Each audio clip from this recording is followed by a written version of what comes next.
The LSU Tigers are making their 20th appearance in Omaha as they punched their ticket this past weekend, and the Fighting Tigers are going back to the greatest show on dirt. Their opponent is a familiar foe in the arch rival of Arkansas.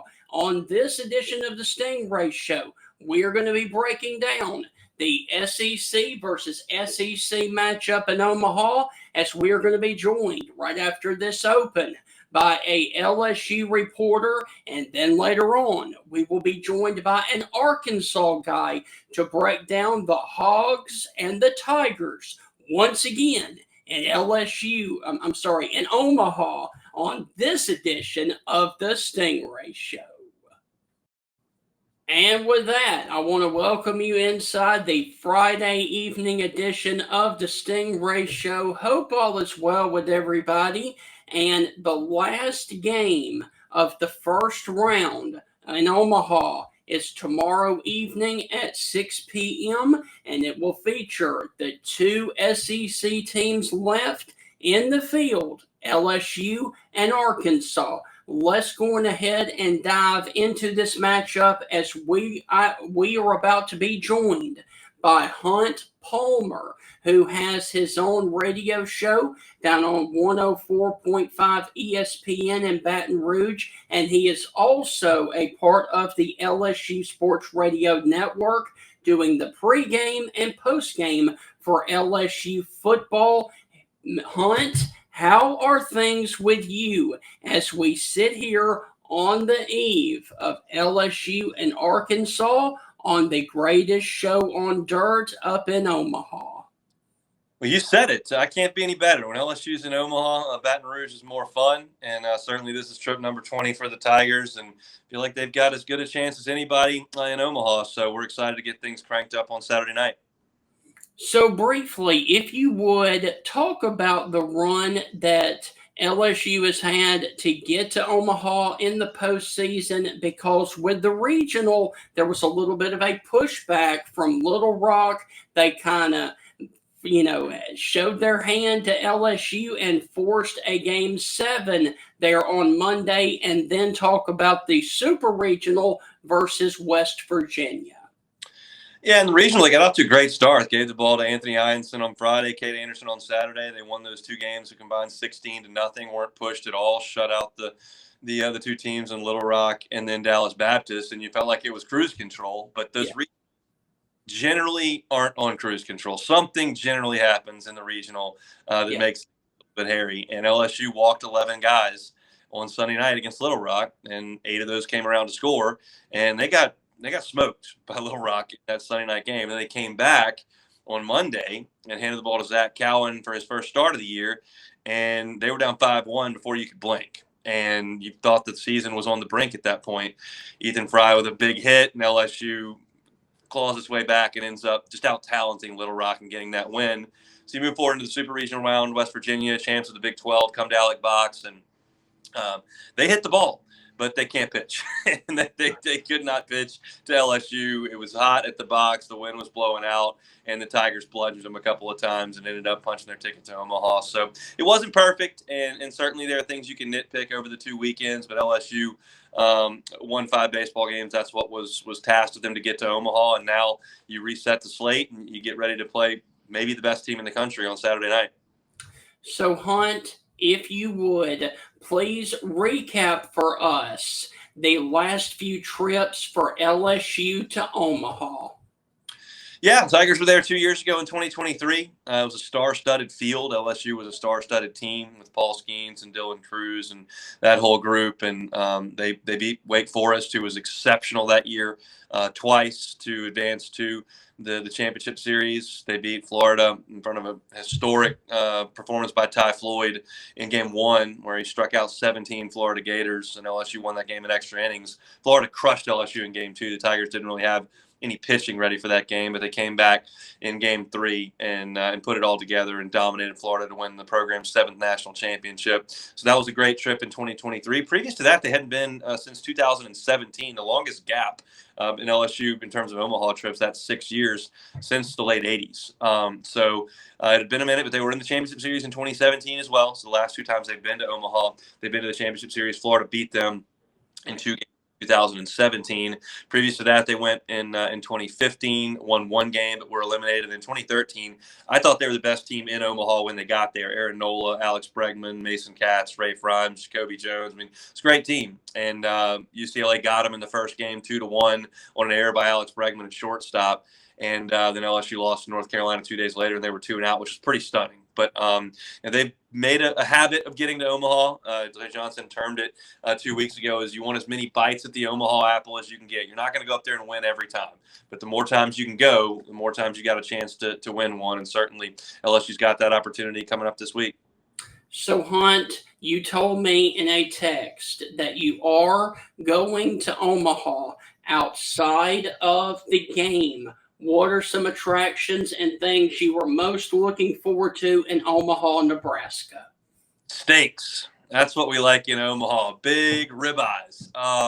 Unfortunately, this is my 4th trip to Omaha, so I just think that all of it is awesome. Certainly going to see the old site of Rosenblatt where they've put a little nice infield together that kind of gives you the vibes. That whole area now is just a parking lot for the zoo across the street, but they've kept a little bit of a memorial is probably the wrong word, but a little bit of remembrance of the old Rosenblatt where LSU fans have a ton of great memories. That's a great place to go. If you've got kiddos, maybe you don't. The zoo is one of the best in the country to go to. And then there's baseball every day, and that's something that's right up my alley. So I'll be eating some steak. I'll be heading over to the old Rosenblatt, and I'll certainly be watching some baseball. And we'll see how long I'm there. I wrote in 2013 when I told you I thought the LSU was the best team. I went up there and packed for a week and a half because that's what I thought LSU would likely be there for. And they were gone in 3 days. So my lead for my column when I was leaving Omaha to head back to Baton Rouge was I overpacked. Which you can do for a trip that long to Omaha that becomes that short. So I'm hoping to stay for a long time. Hope LSU's around for a while, but they've got a tough assignment here coming up on Saturday. So I'm looking forward to it. The city does a phenomenal job, and for those that have never made the trip, I highly, highly recommend it, whether your team's there or not, because it's a great event. So, Hunt, let's go ahead and talk about the matchup of Arkansas and LSU. And earlier this year, those teams faced off. Recap that series for us in the SEC. Yeah, it was a huge weekend in Baton Rouge, which is important because Arkansas is just excellent at Baum Walker Stadium in Fayetteville. LSU's great at the box, and going on the road in the SEC is tough. Kate Anderson and Zach Root matched up in the first game of that series. That's what we're going to see on Saturday night, and those 2 guys are studs. Kate Anderson's probably going to be a top 5 pick in the draft. Zach Root has had sensational outings. He was brilliant against Texas, shutting them out. He was brilliant against Tennessee in the Super Regional. It's a couple of really good left-handers that are pretty evenly matched. I think Kate Anderson's probably a little bit better, but I would favor Arkansas's lineup a little bit over LSU. In that matchup in Baton Rouge, Root came out of the game after 6 innings, a 2-run ball, and LSU got to the Arkansas bullpen and was able to score some runs against Jimenez and those guys and win that game 1. LSU annihilated Arkansas in game 2 behind Anthony Ianson, and great offense that did a great job against Gage Wood, who's an excellent pitcher for Arkansas, but LSU knocked him around. And then in the Sunday game of that series, Arkansas's bats did the heavy lifting, and the Hogs were able to 3. I think all eyes are on game 1. Is the winner between LSU and Arkansas is going to be a massive betting favorite to win the College World Series. There's no question about. So it's Anderson, it's Root, it's 2 lineups full of all conference and all American level players, and it's going to be a packed house at Charles Schwab, so it should be a blast. And Hunt, when you look at this matchup between LSU and Arkansas up there in Omaha, what are some things that could hurt LSU going into this matchup that could make them exit early out of Omaha? I think the biggest thing for LSU is the pitching staff throwing strikes. They have plenty of stuff. I mean, Kate Anderson's going to be a top 10 pick in the draft. Anthony Ianson is 3rd in the nation in strikeouts. Chase Shores coming out of the bullpen throws 101 miles an hour. And then they've got other guys like Kason Evans that's been phenomenal as a freshman this year. They've got Cooper Williams, who's been really good as a freshman out of the bullpen from the left side. When they throw strikes, they're really good because LSU's defense is phenomenal. They could set a school record for fielding percentage this year, and they're pretty good offensively. But if they walk teams, then they can get in trouble. And I mentioned earlier that they walked 11 Little Rock hitters, and Little Rock's not very good. But you put 11 guys on base, they can hurt you, and they did. So Arkansas is a patient team. Arkansas is a team that will draw walks, and they're a team that will turn walks into 2 and 3 run home runs if you let them. So I think for me, for LSU, it's the walks on the pitching staff. The offense has been good on the whole. There have just been, really like the case with most teams, 5, 6, 7 inning stretches at times where they just kind of look a little anemic. And it's not often. It happened in Hoover. They lost the game to Ole Miss 2-0. It happened in that Sunday game against Little Rock where they went 5 innings without scoring a run. But that's not a huge concern. They have a good offense. They're going to face good pitching, and they may struggle to hit at times, but it's a good offense that can do things different ways. I think the key for LSU, if you were going to tell me that LSU was going to throw strikes up in Omaha, I would give them a really good chance to win the College World Series. So, Hunt, looking at it from the other side, where is an advantage that you feel like LSU has over Arkansas? Anytime you can put Cade Anderson on the mound, it's a good thing. Now, he wasn't at his best on Saturday, and we'll see kind of what it looks like when he gets on the mound this coming Saturday. Against West Virginia, he gave up a career high in earned runs with 6. Now, LSU got an 11-run lead in that game. So at that point, you're kind of trying to save the bullpen. Maybe you're throwing a little bit more strikes, not being as fine. We'll see. I will tell you, Cade Anderson was not happy after that game. LSU had just won a super regional game by like 6 or 7 runs, and he was cranky about his outing. So I expect him to be really motivated. But when he's on the mound, LSU's in good shape. And look, as far as an advantage goes, I think trying to find a significant edge between LSU and Arkansas is probably a fool's errand. They are the 2 most talented teams in Omaha. They're 2 of the 3 or 4 most talented teams in college baseball. They've got great pitching. They've got elite bullpen arms. They've got power hitters. They've got balanced lineups. I would not be surprised with any result on Saturday because these teams are so good. So I think more so than trying to look at this matchup here, that matchup there, this bullpen, it's just these are great teams. They're going to play a great game on Saturday. The winner's going to be in the catbird seat to go try to win this thing, and the loser's going to have to win 4 games on Saturday night. So, Hunt, who do you ultimately have winning game 1 tomorrow evening between LSU and Arkansas there in Omaha? Pains me a little bit, Stingray, but I tend to side with the way Arkansas is playing right now. They just looked incredible against Tennessee for 2 days, both on the mound and at the plate. They knocked Liam Doyle around, which no one has done. I just feel like their offense is a little scarier than LSU's, but I think LSU's got a great chance to win the game. If you're telling me to honestly give you my thoughts on the 2 teams on a neutral site on Saturday night, I would lean Arkansas slightly. It's not a big edge, but I would lean Arkansas slightly, unfortunately, for me and the folks here in Baton Rouge. All right. So, Hunt, when you look at the other matchups up there in Omaha outside of LSU and Arkansas, which one are you most intrigued for? Well, no doubt it's the one that stays in LSU's bracket because that's where my team is living. So it's Murray State and UCLA. Murray State's the Cinderella story. They're the 4th 4 seed to ever reach Omaha since they've gone to the 16 4-team regionals, and they've just been on an incredible heater. Offensively, they're hitting something like 340 in postseason play. Their pitching has not been any good. All their starters' ERAs are over 6, and 2 of them are over 9. But they're hitting the ball so well that they got out of Oxford. They went to Raleigh and beat Duke, and they're on a heater. Are they super talented? No, but they're swinging it like crazy, and they're playing free and loose. UCLA is another really good offensive team. They've got maybe the best player in the field in their shortstop. And Rock Shalowski's phenomenal, but they've got a lot of guys behind him that can swing the bats. Their pitching looks a little bit pedestrian to me. And I think the winner of the Murray State UCLA game is a big underdog against the winner of LSU and Arkansas on Monday. I'm fascinated by how that game goes, just to see how the bracket progresses. Hunt, looking at LSU, what do you think they're struggling with coming into the College World Series? Are they having a little hiccup with bullpen issues? Is it starting pitching? Is it defense? Is it middle of the lineup? What is the hiccup that's kind of holding this team back right now? Cade Anderson and Anthony Ianson at the front of the rotation have been brilliant all year. They're the best one-two punch going in college baseball. And the offense is pretty good, and the defense may set a fielding record. Where it gets a little dicey is who pitches beyond Anderson and Ianson.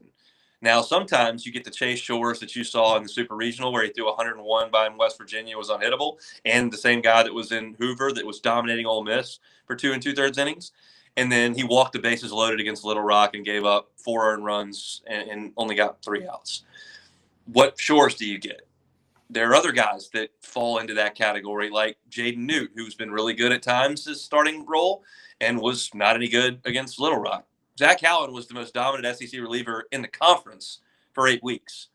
4 of his last 5 outings have been bad. So the guys have the ability. It's not as if they have a huge weakness in the bullpen because they don't have anybody that can pitch. It's just a week-to-week thing, like which guy's going to show up. And that's the part that scares LSU fans, that Anderson and Ianson can only work 6 2/3, 7 innings here, and then you got 3 more innings to go. Who's coming in, and what kind of stuff do they have on that given day? That's the biggest question mark for this LSU team. With starting pitching, are we seeing any dead arm issues? Because this is the time of the year where we see a lot of MLB first-round picks and All-Americans and all-conference players, pitchers, and they get to Omaha and their arm's just completely dead. They have nothing left on it. Are we seeing any of that with the starting pitching with LSU? I don't think so. Their velocity was great over the weekend. I mean, it was when Cade Anderson pitched at 1 o'clock on Saturday. It was the heat index on the field was well over 100 degrees, and he gave LSU 7 innings, and his velocity was good the whole way. Anthony Ianson, same thing on Sunday night. Now, their line scores were not particularly good over the weekend against West Virginia. The offense hit just bashed the baseball all over the place, so they didn't have to be perfect. But if you just go back to a week prior to that, Anderson and Ianson combined to throw 17 shutout innings in the regional. So it depends on how you want to read into that trend. Maybe they kind of lost their stuff last week. Maybe they were just pitching to the scoreboard. My gut tends to think that because they've been brilliant for 8 weeks, that they'll probably be really good in Omaha, but they certainly weren't at their best in the Super Regional. Hunt, looking at the batting order, who's smoking red hot right now? Stephen Milam for 2 weeks has been scalding hot, which is a welcome sight to LSU fans because he was great as a true freshman last year, and then he hit 200 in SEC play this year. He had 10 bad weeks. It was just he was not good offensively, and he would tell you that. But he's been red hot over the last 2 weeks, which is awesome for LSU because he adds a little bit of depth and length to that lineup. Derek Curiel has been brilliant all year. He had a 2-week hiccup right at the end of conference play where he wasn't great the last 2 weeks, but he led LSU in the regional and the super regional. Hit a big 3-run home run in game 1 of the super, and then led off game 2 with a big double into the left center field gap. He's in the mold of Dylan Cruz and Alex Bregman and the great freshmen that LSU has rolled through in the last 15 years. He's phenomenal. So those 2 guys have been red hot. Ethan Fry in the regional, they couldn't get him out. And Jared Jones found a little bit of something over the weekend, which is big news for LSU because he's probably the most powerful bat in the College World Series. He's 3rd all time at LSU in career home runs, and he's got the most ever in a 3-year for a 3-year player. So he's a thunder bat, but he will strike out a lot. And he had a rough go entering the Super Regional, but he did swing the bat better in the Super. So LSU did a phenomenal job on offense against West Virginia. West Virginia is not a very good pitching team, but LSU scored a ton of runs in those 2 games. There you go. So, Hunt, look, man, thank you for taking time out of your busy schedule to join us before you travel up to Omaha. Enjoy covering the Tigers up there. And, Hunt, I will say it for you. Go Tigers, my friend. I don't have any problem saying go Tigers. We'll see how long they can hang up there. Appreciate you guys having me this morning. Hunt, take care, brother. And what steakhouses are you going to hit up when you hit Omaha? 801 Chop House and the Drover are the two that I have been to the most, but I'm open to suggestions. We'll see what happens when we get up there. Yeah, Sebastian's good, but the Drover, I feel like the Drover, you're walking back into 1970. That place is just different. I love that place. That's my favorite place. Well, Piccolo Pete's was my favorite. It was also Warren Buffett's, but they went out of business. I heard yeah, Piccolo Pete's was a staple up there for like 50, 60 years, and the family just finally went out. But the Drover is a go-to, brother. We'll make it happen. We'll see y'all soon. Skip the salad bar just to get a bigger steak. For sure. No problem. Yo, Tigers, my friend. Yes, sir. See y'all. See you, Hunt. All right, so Heath, that is going to wrap up the LSU side of this matchup. When we come back on the other side of this break, we're going to break this down from the Hogs of Arkansas's perspective. That's on the other side of the break. You're listening to the Stingray Show. We will be right back with the Arkansas side of this preview show.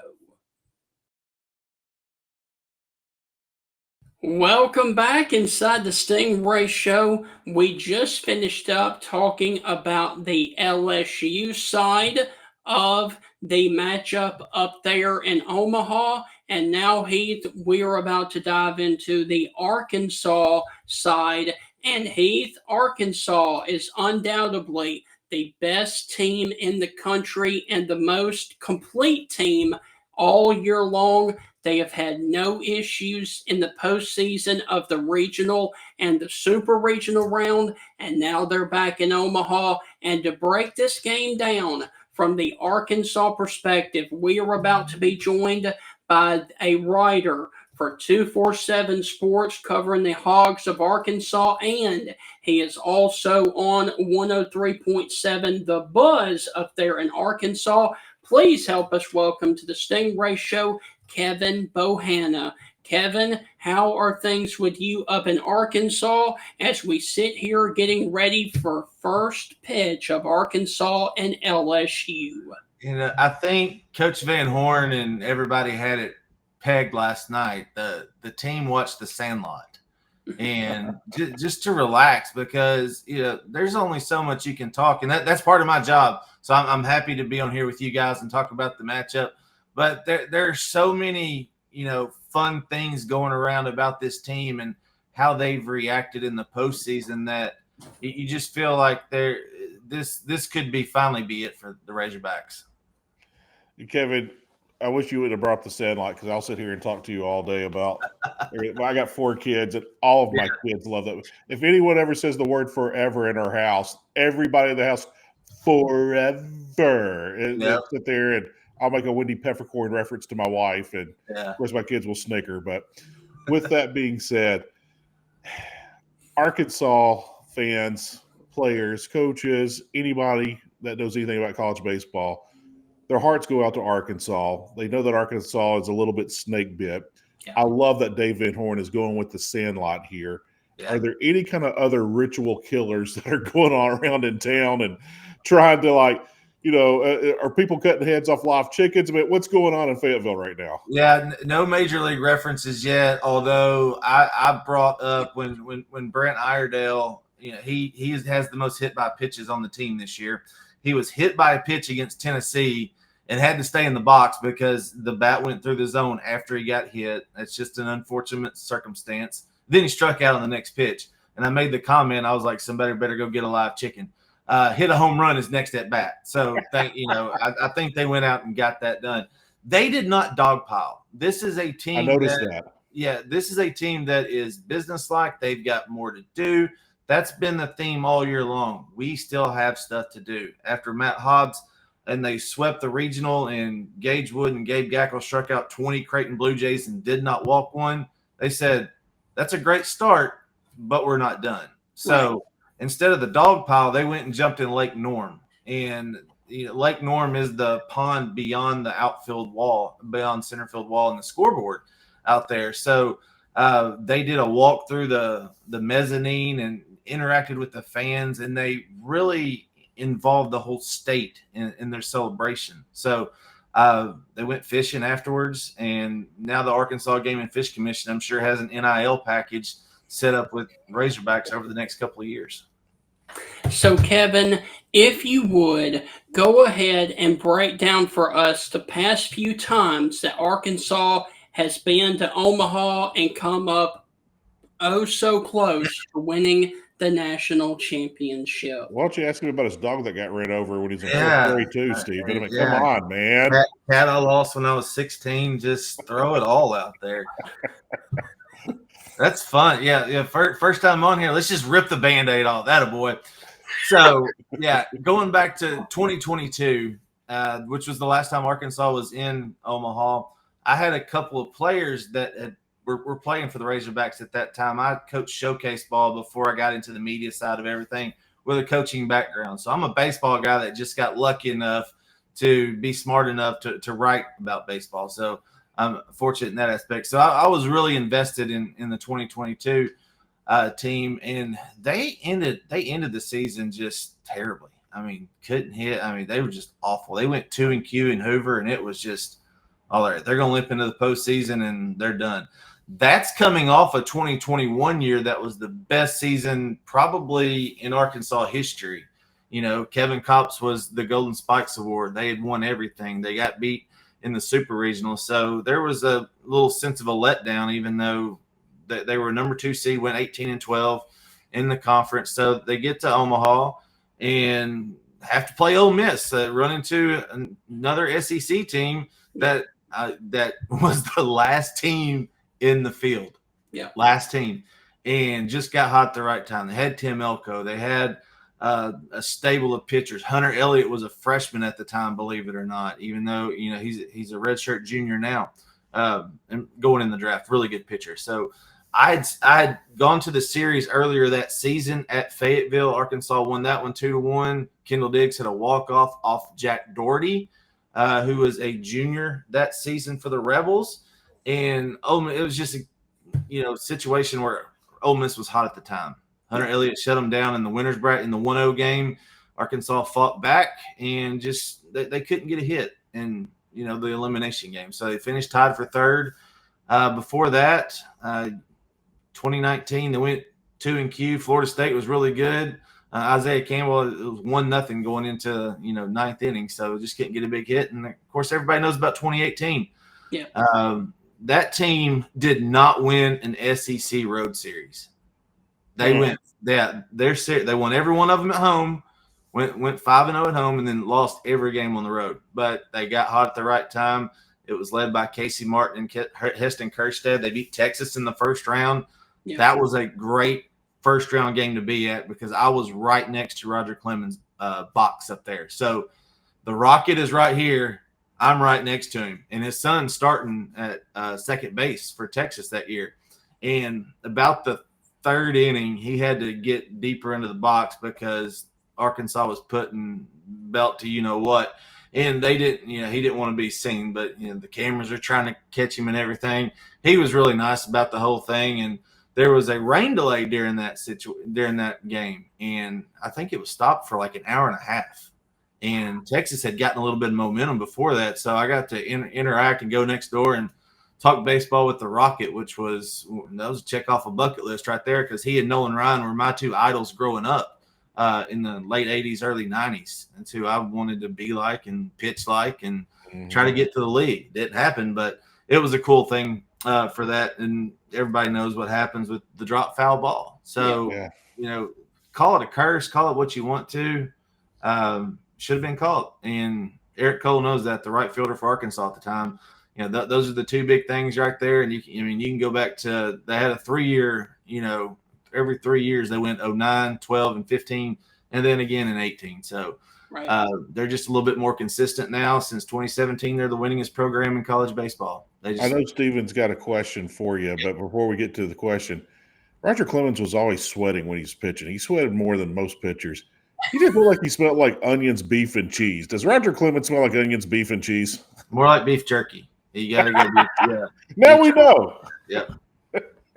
So, Kevin, I do want to apologize for bringing up all those negative memories for you there in Omaha. Yeah, it's a game of failure, so you got to get used to it. And if you're covering baseball, you have to have a little bit of intestinal fortitude.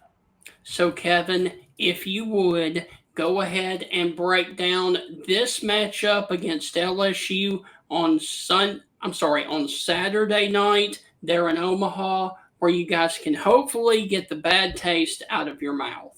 Yeah, and the best two teams in the field, Yeah. talent wise, and maybe not be, playing as well as they could be right now. Coastal Carolina obviously fits in that category. I think odds on favorite, they're 3, LSU's 2, and Arkansas's 1. If you're handicapping the field, so it comes down to starting pitching for Arkansas. That was the key against Tennessee. Whichever team starting pitching was the best during that specific game was who was going to win. Arkansas has the offense to do it. Obviously, LSU does too. Cade Anderson worries me from covering Arkansas side of things.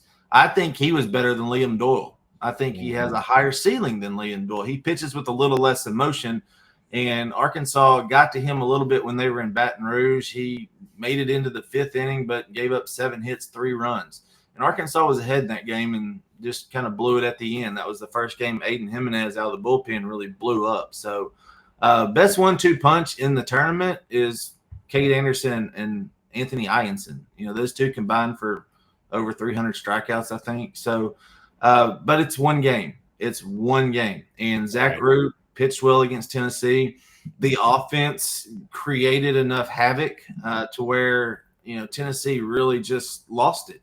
You could tell when it was 7-1, even though if Tennessee can hit a home run at any time, it really didn't feel like Arkansas was in any jeopardy at any point in either of those games, even though the first game ended up 4-3. So it's going to be, everybody's looking for it to be a classic battle.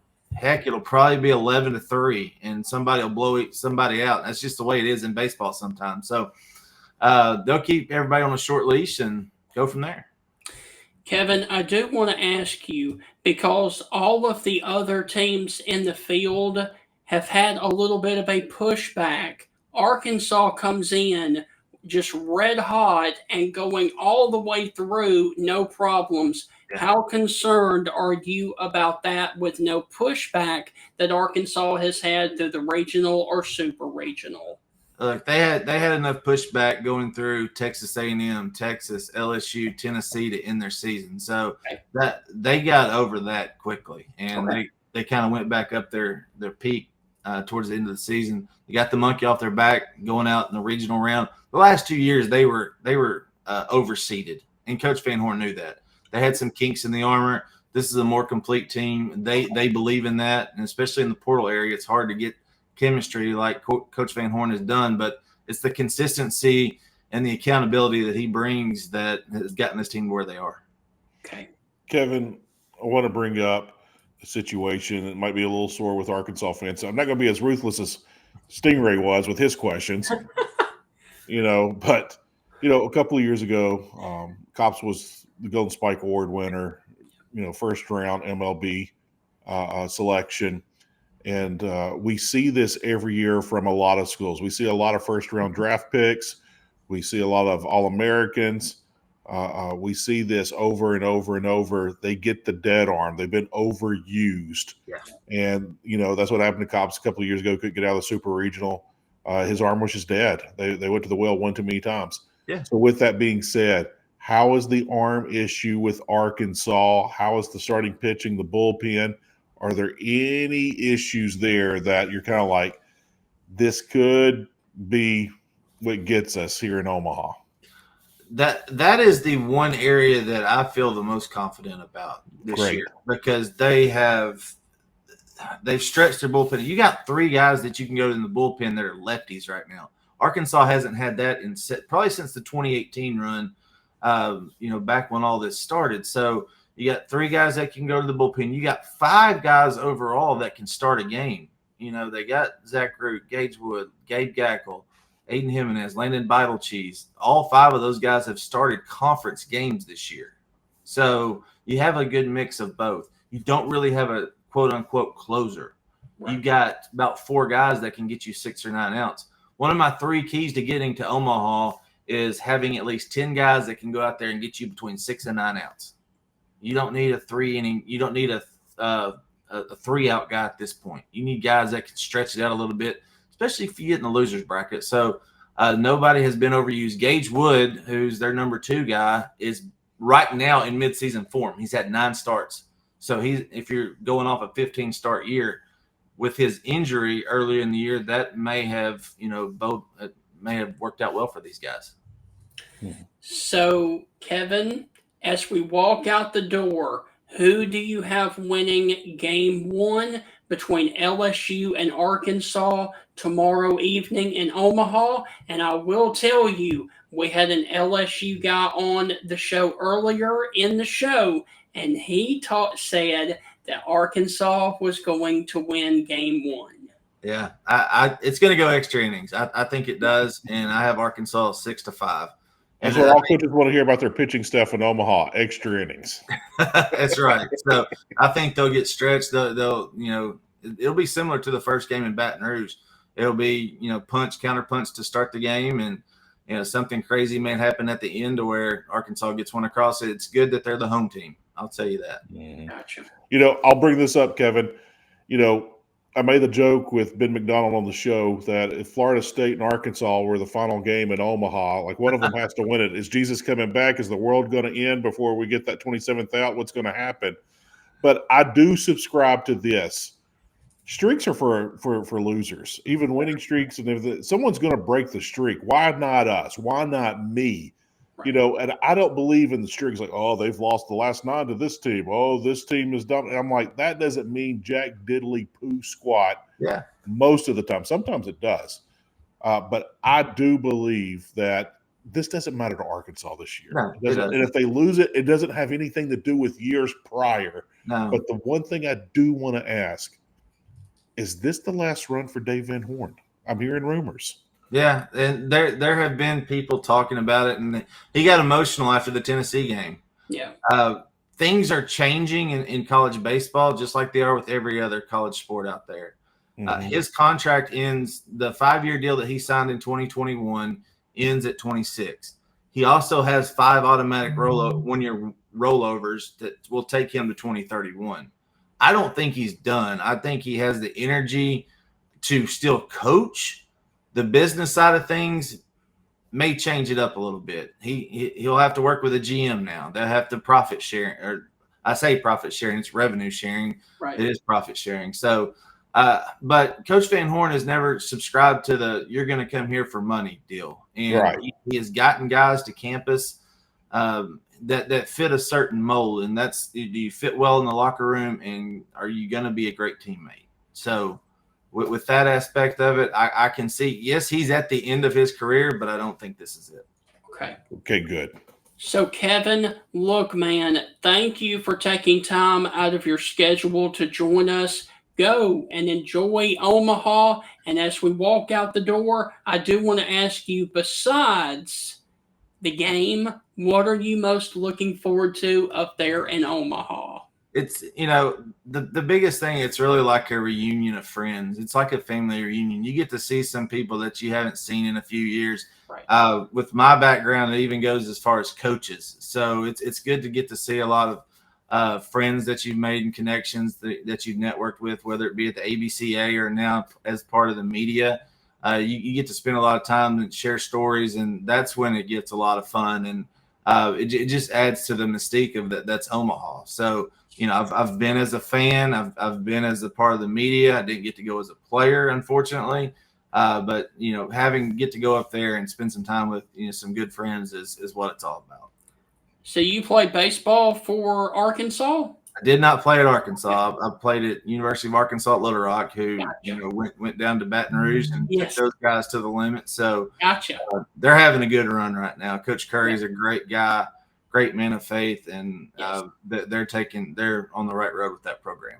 Gotcha. Steven, the next time Kevin comes on the show, we'll introduce him as the big baller of Little Rock during his playing days. Yes. All right.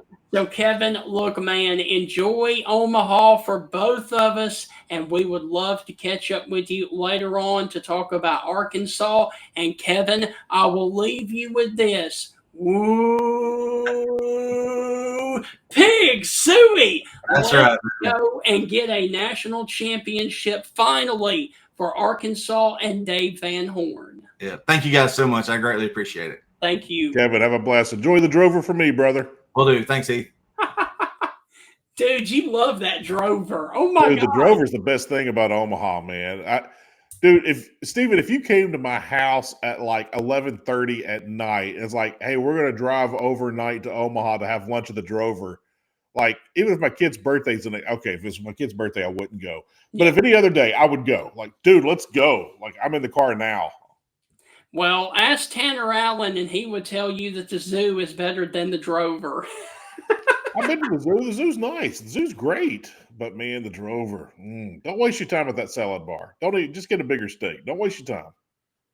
All right, so Heath, we're going to keep the fun talk going because when we come back, we are going to do the staple of the Stingray Show to finish it off, the National Day of Today and the National History of Today. We will be right back to finish up the Friday evening edition of the Stingray Show right after this. The Drover.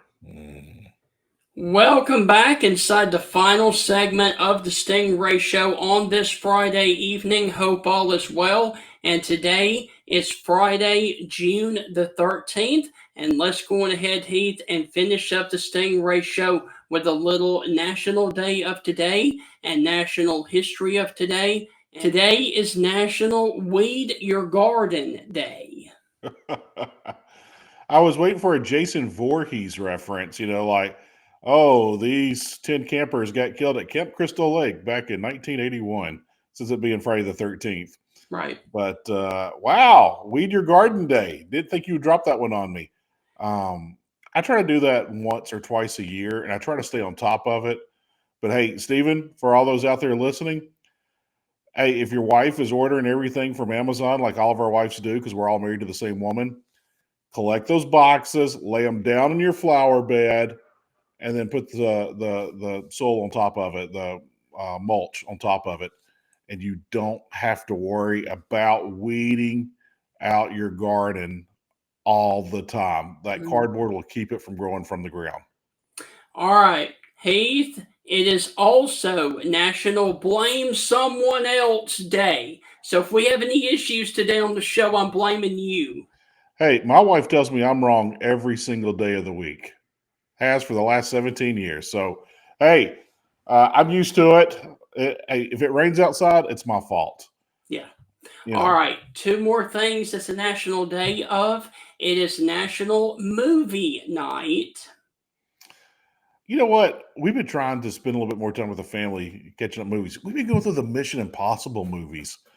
My teenagers are loving that. We're 4 movies in. We're going to watch the 5th one here probably this evening.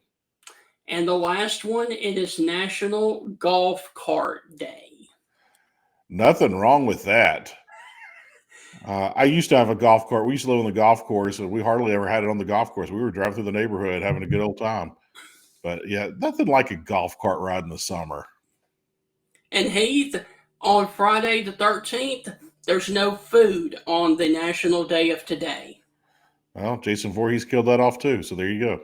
All right. Now, on the birthdays today, we have a well-known actor from Home Improvements, as well as numerous comedies, including the Santa Claus series, Christmas with the Cranks, and numerous others. Today is the birthday of Tim Allen. So happy birthday to Tim Allen, who was born in 1953.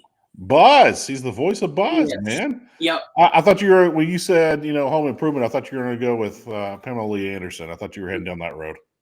What is your favorite Tim Allen movie?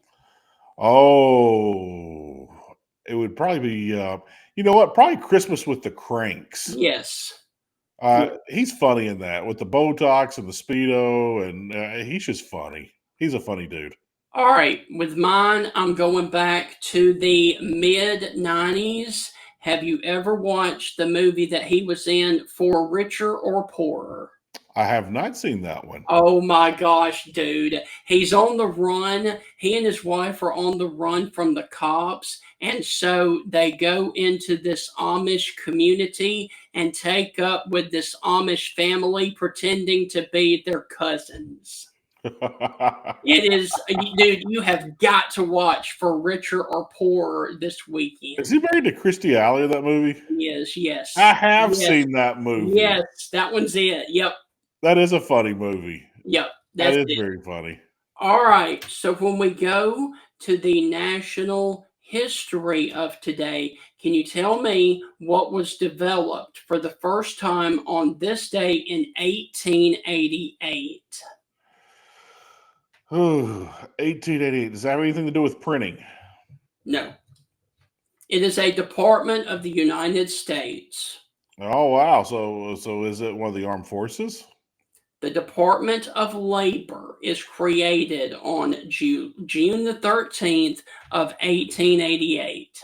Wow. And I wonder why they came up with the Department of Labor back then. I know there's a backstory. There's somebody already fired up, and both parties would argue about it, and I don't care. Yeah. All right. Now, Heath, this one blew my mind, and I had to share this because I don't know how in the world people pulled it off. But on June the 13th of 1920, after several instances of children being mailed to family members, the U.S. Post Office makes it an official announcement prohibiting children from being sent as a piece of parcel. There's always one person that ruins it for everybody. Whether that be a kid with bad manners or someone doing something they shouldn't. Always one person doing it, but think of the world that we lived in back then. What year was that? 1920. You're mailing kids? Are you kidding me? Yeah. I mean, they put them on the mail truck and here's an apple and a banana. Shut up and sit down. We'll be there in 8 hours, whatever it might be. Oh, gosh. That's kind of fun to think about. That's crazy, dude. That's just crazy to think about in this day and time. Yeah, it really is. It really is. I bet. You know, Stephen, if you ever look at the history of violence against children, it is at almost the lowest point ever in the history of it now. The 70s, 80s, early part of the 90s, where it's at its very worst. And yet, everyone says, well, it was so much safer. I could let my kids just ride their bike and go anywhere. When you were a kid. Back in the 80s, you could just go. That was the worst time. It's actually safer now to let your kids go and do those things. But the media has got everyone scared. You hear one story that happens in Seattle, like they could come here. They could come here to our small town and do that too. No, they're not. But hey, safe than sorry, right? All right. So, Heath, I had to bring this up, okay? Can you tell me what major thing happened in music on this day in 1998? Music in 98. You know, your MC Hammer, when I got mad at myself after the show because I couldn't get it right earlier in the week.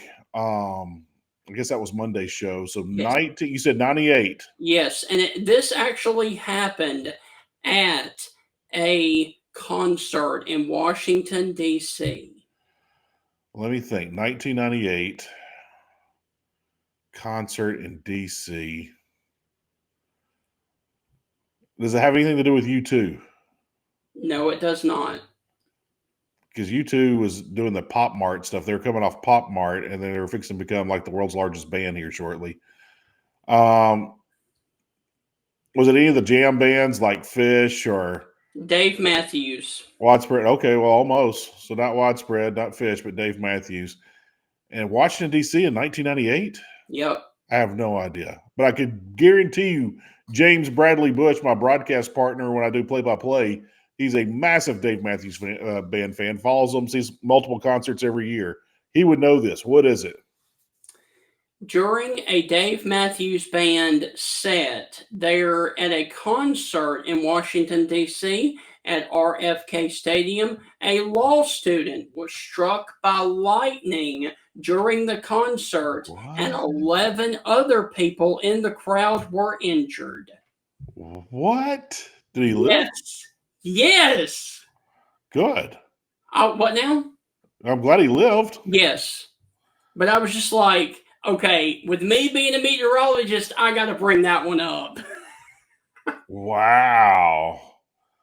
So I guess we're rocking out to ants marching, and then we get struck by lightning. Thanks, Yeah. Dave Matthews Band.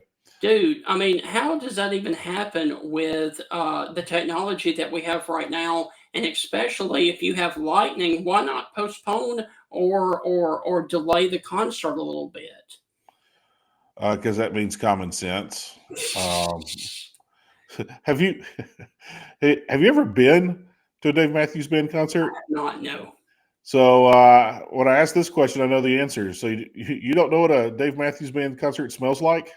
Oh, got it. Okay. I don't think the greatest judgment's being made of folks in the crowd or maybe the people running it.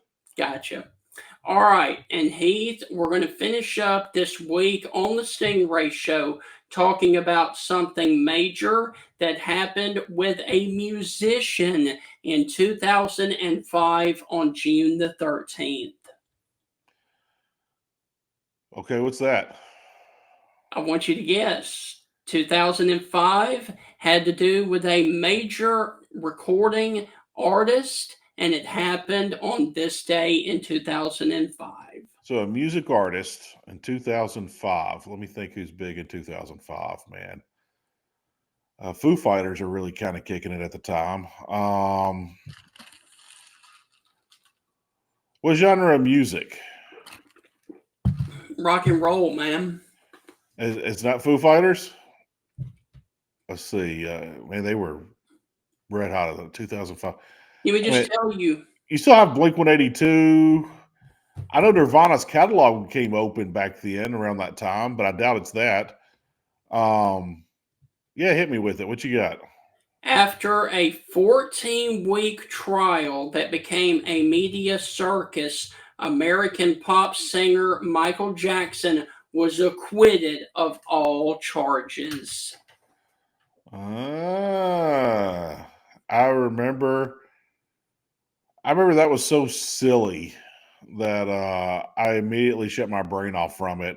I want to say he showed up to court like 3 hours late, and then the police locked him in the bathroom, and there was poop smeared on the wall. At least that's what Michael claimed.